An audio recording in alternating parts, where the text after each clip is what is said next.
If there's only one skill I could teach you to be an effective coach, it would be this one: discovery listening. I did an experiment for a whole year once.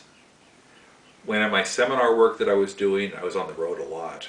People would come up to me and ask questions, and I would say to them, "What do you think?"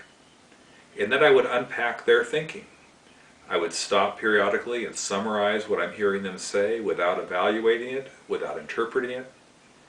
And then I would say, "Tell me more," or "What else?" And I made it a disciplined process for a period of a year at this seminar work that I was doing, to not give my input until I had exhausted their thinking. What I discovered really surprised me. I found out that 70% of the time people came up with their own excellent answer all on their own without any input from me.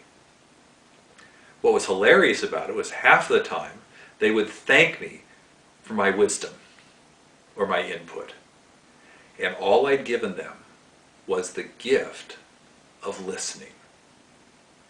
Now, let that sink in. If all you did in coaching was to ask people, "What do you think?" unpack their thinking by saying, "What else?" and "Tell me more," summarizing what you're hearing them say, and just help them process it, 70% of the time they could come up with their own excellent answer. So you could be 70% helpful just by using this one process alone.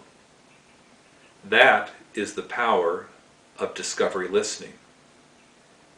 And it's a real gift that you can give to people to let them actually hear their thinking coming back to them, where they can then process it, which leads them to further insight and more clarity as you move through.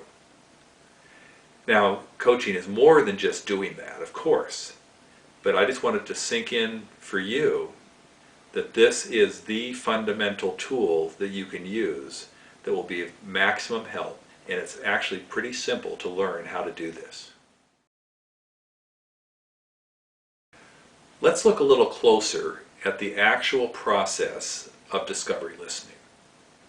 What you're doing is you're periodically stopping and summarizing what you're hearing the other person say. Now, you want to do that without putting your evaluation on it, or without trying to interpret and help them out by, "Here's what I think you're meaning by what you're saying." What you want to do is just as accurately as possible reflect back what they are saying to make sure you've got it accurately. And they'll nod or say, "Yes, that's right." And sometimes they'll even just keep going on. But if not, you say, "Well, what else? Tell me more." And so it's a process of summarizing and inviting them to say more until they've gone all the way through to exhaust their thinking. And you want to do that fully so that they can't think of anything else, and then you've accomplished what discovery listening is all about. But if you do it properly, 70% of the time, they're going to come up with their own answer, as we already mentioned.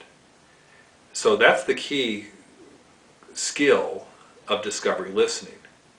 And it's a challenge sometimes to not get caught up in trying to, give your input or other kinds of things, but just to simply unpack their thinking.